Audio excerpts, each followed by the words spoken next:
अगर मैं कहूँ, इस लाइट हाउस को संभालने के लिए आपको सालाना करीब 20 करोड़ रुपए मिलेंगे। नौकरी पाने का मन बहुत कर रहा होगा। और भी बेहतरीन सुविधाएं हैं, जैसे कि यहाँ कोई बॉस नहीं होगा, आप पूरी तरह से अकेले होंगे, अपनी मनचाही नींद ले सकते हैं, मछली पकड़ सकते हैं, जो मन करे वो कर सकते हैं। आपका काम बस ये देखना होगा कि इस लाइट हाउस की लाइट ठीक से जल रही है या नहीं। अगर कभी बंद हो जाए तो फिर से चला देना, बस इतना ही करना होगा। बाकी पूरा दिन आराम से लेटकर सोते रहना।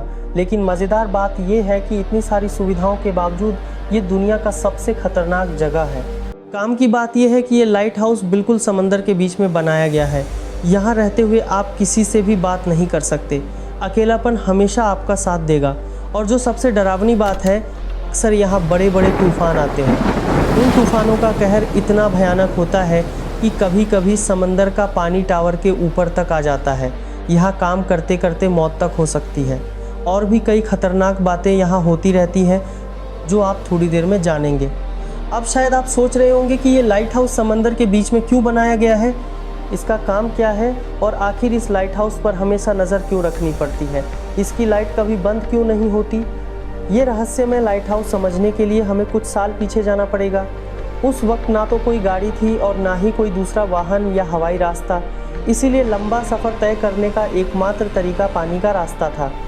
उस समय कैंपेड मारियस नाम के एक शानदार नाविक थे, जो मुश्किल हालात में भी समुद्र पार करने के लिए काफ़ी मशहूर थे।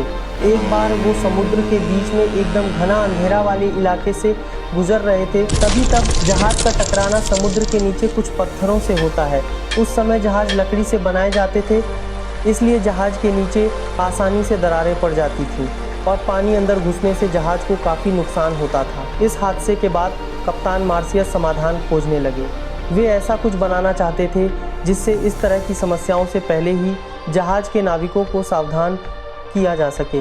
लेकिन सबसे बड़ी चिंता बन गई प्रशांत महासागर की विशालता, क्योंकि प्रशांत महासागर इतना बड़ा और विशाल है कि अगर तुम पूरे महाद्वीप की सारी ज़मीन इकट्ठा भी कर लो, तब भी प्रशांत महासागर उससे बड़ा ही रहेगा। हज़ारों साल पहले जब नाविक उस विशाल समंदर को पार करते थे, तो उन्हें पानी के नीचे क्या है इसका कोई अंदाज़ा तक नहीं था, और वो ठीक से ये भी नहीं जानते थे कि वे कहाँ जा रहे हैं। उस वक्त उनके पास कोई ऐसी तकनीक नहीं थी जो उन्हें दिशा दिखा सके। असल में नाविक सूरज, चांद और तारों की मदद से अपनी दिशा तय करते थे ताकि रास्ता ना भटके, और इसी वजह से उन्हें ये समझना बहुत मुश्किल होता था कि वे सही में कहाँ जा रहे हैं। अचानक और कुछ अजीब परेशानियां आ गई, जैसे कि कैप्टन एलिस के साथ एक बार हुआ था। कैप्टन एलिस अपने नाविकों के साथ प्रशांत महासागर पार कर रहे थे। एक रात अचानक तेज तूफान आ गया, पूरा आसमान काले बादलों से ढक गया, सारे तारे भी छिप गए। तूफान इतनी तेज़ थी कि वे रास्ता भटक गए। जब सुबह हुई तो उन्होंने देखा कि वे एक विशाल समंदर के बीच में खो गए हैं। उनके पास खाने के लिए कुछ भी नहीं था, न पानी था न खाना। भूख और प्यास से नाविकों की हालत बहुत ख़राब हो गई थी। समुंदर के विशाल पानी के बीच रहने के बावजूद पानी की कमी से प्यास से तड़पते हुए कई नाविक मर भी गए थे। इसके बाद बहुत मुश्किल से कप्तान तट को देख पाए। यहीं से असल में लाइट हाउस बनाने की शुरुआत हुई। मिस्र के भूमध्य सागर के किनारे था अलेक्जेंड्रिया। उस वक्त वहाँ के शासक थे टॉलेमी दी सेकंड फिलाडेल्फिया। लेकिन उस राज्य के लिए उस समय सबसे बड़ी समस्या थी उनका स्थान या लोकेशन। अगर आप इस तस्वीर को ध्यान से देखें तो समझ जाएंगे कि इस शहर में प्रवेश करने के लिए इसी जगह से होकर जाना पड़ता था, और इसी जगह की आस-पास बहुत बड़े बड़े पत्थर थे, जिसकी वजह से इस शहर में व्यापार करने आने वाले जहाज़ जब इस रास्ते से गुजरते थे तो आसानी से पत्थरों से टकरा जाते थे। इसीलिए कभी कभी ये जहाज़ डूब जाते या बड़े नुकसान झेलते थे। धीरे धीरे इस वजह से इस राज्य में व्यापारिक जहाज़ कम होने लगे और आर्थिक तौर पर काफ़ी पिछड़ने लगे। तब टॉलेमी ने अपने राज्य को बचाने के लिए उस समय के सबसे मशहूर वास्तुकार सोस्ट्राटस ऑफ सिनिडास के पास मदद मांगने गए। उन्होंने इस समस्या से छुटकारा पाने की गुहार लगाई। दोनों मिलकर तब उन्होंने एक आइडिया निकाला कि पानी के ऊपर ऐसा किला बनाएंगे जिसके ऊपर से निकलने वाली रोशनी समुद्र में तैर रहे जहाज़ों को रास्ता दिखाएगी। साथ ही ये पानी के नीचे छुपे पत्थरों के बारे में भी पहले से सतर्क करेगी। उस प्लान के तहत उन्होंने सस्ते दाम में काम शुरू कर दिया।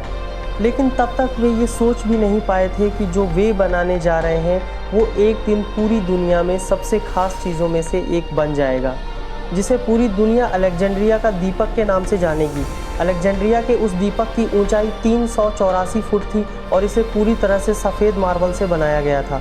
इस लाइट हाउस के ऊपर हमेशा आग जलती रहती थी, जिसके लिए यहाँ हमेशा तेल और लकड़ी की सप्लाई करनी पड़ती थी। बाद में इस लाइट हाउस को दुनिया के 7 अजूबों में से एक माना गया। ये सिर्फ अपनी ऊंचाई के लिए ही प्रसिद्ध नहीं था, बल्कि इसका बेहतरीन डिज़ाइन भी खास था। उस वक्त रोशनी फैलाने के लिए दर्पण और लेंस का इस्तेमाल कर एक ऐसा डिज़ाइन बनाया गया था जिससे इस लाइट हाउस की रोशनी दूर दूर तक समुद्री जहाज़ों के नाविकों को रास्ता दिखा सके। जब इस लाइट हाउस के निर्माण की खबर फैल गई थी, तब नाविकों को जैसे राहत की सांस मिली, क्योंकि अब अलेक्जेंड्रिया आने के रास्ते में उन्हें कोई गलती नहीं होगी, पत्थर की टक्कर से जहाज़ टूटेगा भी नहीं। इसी तरह से उस लाइट हाउस का आइडिया पूरे दुनिया में फैलने लगा।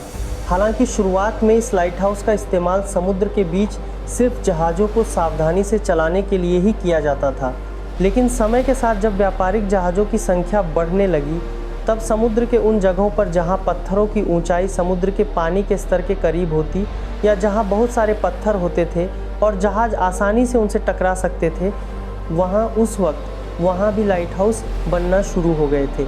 शुरुआत में लाइट हाउस में हमेशा आग जलाई जाती थी, लेकिन ये ज़्यादा अच्छा आइडिया नहीं था, क्योंकि इसके लिए हमेशा कोयला या लकड़ी की सप्लाई करनी पड़ती थी।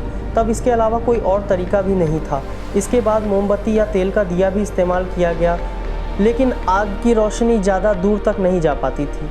तभी इलेक्ट्रिक बल्ब की खोज हुई। लाइट हाउस में आग की जगह इलेक्ट्रिक बल्ब लगाना शुरू किया गया, लेकिन फिर भी ये रोशनी ज़्यादा दूर तक नहीं पहुंच पाती थी। इसका कारण था लेंस को पहले बल्ब के पीछे लगाया जाता था। तब के वैज्ञानिकों ने खोजा कि अगर लेंस को आगे लगाया जाए तो रोशनी और ज़्यादा दूर तक पहुंच सकती है, लेकिन उस वक्त के लेंस में काफ़ी दिक्कतें थीं, क्योंकि वे बहुत मोटे होते थे। तभी फ्रांस के एक वैज्ञानिक फ्रेस्नेल ने खास तरह का लेंस बनाया। उसके बनाए इस खास लेंस से निकलने वाली सारी रोशनी सीधे एक ही पॉइंट पर मिलती थी, जिससे रोशनी आसानी से एक निश्चित जगह तक बहुत दूर तक भेजी जा सकती थी। आजकल के ज़माने में लगभग सभी लाइट इसी तकनीक पर आधारित हैं। लाइट हाउस में फ्रेनेल का वही लेंस इस्तेमाल होता है। इस लेंस की खोज ने लाइट हाउस को एक नया रूप दिया, जिसकी वजह से आज भी समुद्र में जहाज़ सुरक्षित तरीके से चल पाते हैं। अगर आपने लाइट हाउस के इन डरावने पहलुओं के बारे में सुना है तो आपकी धड़कन और तेज़ हो गई होगी। हाँ, और इसी कारण कोई भी आम इंसान इतनी भारी सैलरी मिलने के बावजूद इस सुनसान लाइट हाउस में रहना पसंद नहीं करता, क्योंकि कोई भी अपने आप को इस डर और अकेलेपन में खोना नहीं चाहता।